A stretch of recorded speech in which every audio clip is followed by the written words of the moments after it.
여러분, 집을 살까요 말까요? 요즘 같을 때는요, 이게 집을 사야 될지 말아야 될지 진짜 예측하기가 굉장히 힘듭니다. 한쪽에서는 집값이 떨어진다고 하고 다른 한쪽에서는 이거 규제 때문에 일시적으로 떨어지는 거지 실제적으로는 집값이 올라간다.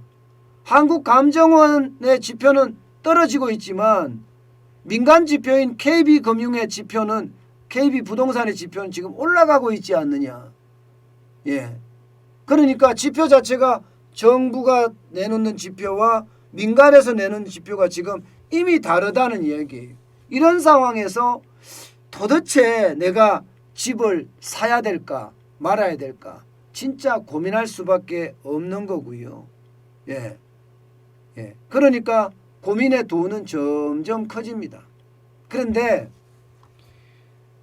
매일경제에서 말입니다. 부동산 전문가 50인에게 내년도 투자 전략을 물었습니다. 그랬더니 집을 사야 될지 말아야 될지 거기에 대한 해답이 나오더라. 이렇게 얘기할 수 있을 것 같습니다. 첫 번째는 이겁니다. 시세 차익이 큰 청약에 도전하라는 것. 쉽게 말하면 서울이나 혹은 주요 요지에 분양하는 거 있잖아요. 청약 가점이 된다면 바로 이 청약에 도전한다는 거예요. 청약에 도전하라.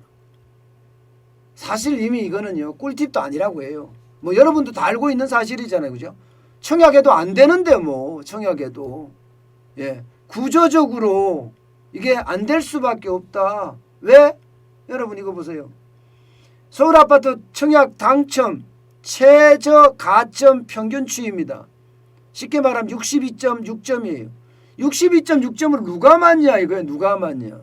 지금 무주택자들 중에 청년들 중에 얼마나 있겠냐 이거예요. 게다가 공급까지 적으니까 쉽지 않다. 그렇지만 분명히 중요한 것은 전문가들은 시세 차익이 큰 청약에 도전하라는 것. 이거는 내년까지도 계속 도전하라는 거예요. 실제 말입니다. 대한건설정책연구원 이원영 책임연구원도 이렇게 이야기를 했고요. 장재현 리얼투데이 이사도 마찬가지 이야기합니다. 3기 신도시가 공급이 되는데 이게 저가 공공분양이 있을 것 아니냐. 바로 이 저가 공공분양을 노려라. 이렇게 이야기하고 있고요. 고종환 한국자산관리연구원장 여기도 마찬가지로 2022년에는 도심권에 실제 분양되는 것 여기를 적극적으로 겨냥을 해야 된다. 뭐 이렇게까지 이야기를 하고 있을 정도입니다. 그만큼 말입니다. 청약이 굉장히 유리하다는 거예요. 청약이 아무래도 분양가 상한제 때문에 가격이 그리 높지 않은 데다 그리 높지 않은 건 아니죠. 높기는 높죠. 지금 굉장히 많이 올라갔죠.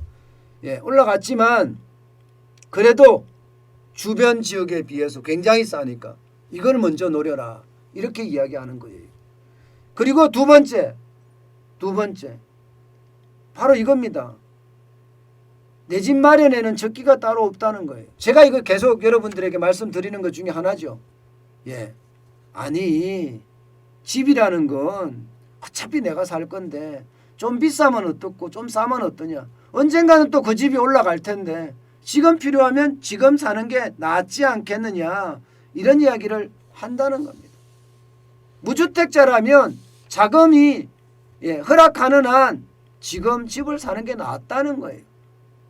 내년에도 가격 하락 가능성이 좀 낮고 게다가 이게 앞으로도 더 오른다는 이야기가 나오니까 급매물이 나오면 무조건 사라는 거예요. 무조건 사라. 굉장히 중요한 이야기죠. 그죠? 굉장히 중요한 이야기입니다. 게다가 말입니다. 지금 집 한 채 있다고 하더라도 돈의 여유가 있으면 똘똘한 한 채 쪽으로 옮겨라 이런 이야기도 합니다. 똘똘한 한 채 쪽으로. 예. 과도한 투자는 문제가 있지만 지금 똘똘한 한 채는 앞으로도 더 올라가지 않겠느냐. 집값이 흔들린다면 지방부터 흔들리고 수도권이고 서울 외곽으로 이렇게 순차적으로 오기 때문에 똘똘한 한 채 쪽은 여유가 있지 않겠느냐 이런 이야기도 지금 덧붙이고 있습니다. 이게 부동산 전문가 50인을 대상으로 이야기를 했기 때문에 뭔가 집단 지성이 좀 모였다고 이야기할 수 있을까요? 예, 제가 매일경제 지금까지 거의 뭐 한 20년 이상 매일경제에서 일하면서 보면요, 아주 잘합니다. 특히 부동산 예측에 대해서는 그렇게 많이 틀린다고 생각을 하지 않을 정도로 굉장히 잘합니다. 예, 그런 경우라면 지금 매일경제가 이야기하는 것처럼 차라리 똘똘한 한 채를 사라. 예. 그리고 말입니다. 1주택자라면 1주택자도 이제 뭔가 재테크를 해야 될 거 아니에요. 재테크를 하려고 그러면 결국 세금 때문에 겁낸다 이거예요. 집을 살 때도 취득세도 비싸고 집을 보유할 때도 종합부동산세도 비싸고 재산세도 비싸고 집을 팔 때도 엄청나게 비싸니까 망설이고 있는데 이거 망설이지 말고 기왕이면 말입니다. 갈아타기를 하라는 갈아타기를. 1주택자도 일시적 2주택은 많은 게 해결이 되니까 양도소득세나 이런 문제가 해결할 수 있으니까 갈아타기를 하라는 거예요. 갈아타기를. 그 어느 때보다 지금은 갈아타기가 필요하지 않겠느냐 뭐 이런 얘기도 하고 있습니다. 게다가 말입니다. 게다가 지금 핫한 지역 있잖아. 서울 같으면. 여러분 서울에서 핫한 지역이라면 강남 상구는 당연히 핫한 지역이라고 하고요.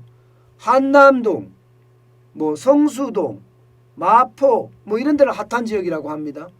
근데 최근에 보면 말입니다. 서울의 핫한 지역이 어디가 될 거냐? 이것도 이제 우리가 관심사 중에 하나를 봐야 된다는 거예요. 서울의 핫한 지역이 용산벨트, 용산역을 중심으로 한 용산, 서울역에서부터 시작한 용산벨트가 있잖아요. 그죠? 그리고 여의도 벨트가 있습니다. 여의도 벨트. 그리고 그와 연관된 노량진 벨트가 있습니다. 노량진 벨트. 여의도 옆이 노량진이니까.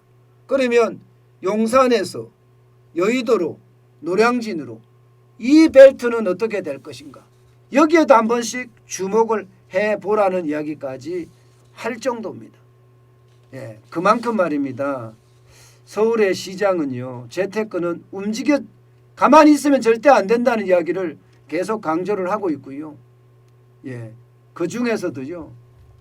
가장 핵심은 이거더라고요. 핵심은. 대선 결과를 지켜보라. 지금 결정하지 말라는 거예요. 대선 결과에 따라서 굉장히 시장이 달라지기 때문에 지금 섣불리 결정할 필요는 없다 이런 얘기입니다. 무슨 얘기냐? 이게 두 채나 세 채 내지는 다주택자들을 위한 이야기입니다. 다주택자들 입장에서는요. 대선 결과를 보고 나서 그 다음에 행동에도 넣지 않는다 이거예요. 그 다음에. 안 그래도 다주택자들은 정여를 많이 하잖아요. 정여하면서 3주택을 2주택으로 바꾸고 다주택을 2주택으로 바꾸는 작업들을 많이 하는데 바로 이 다주택자들에게도 내년은 대통령 선거가 끝나고 그 다음에 지금이라도 주택 수를 줄여가는 것은 좋은 방법, 정여를 하는 방법이나 이거는 좋은 방법이지만 궁극적으로 집을 어떻게 해야 되느냐 여기에 대한 고민이 많다면 결국 대통령 선거가 끝나고 보자. 워낙 지금 대통령 선거가 오리무중입니다. 오리무중.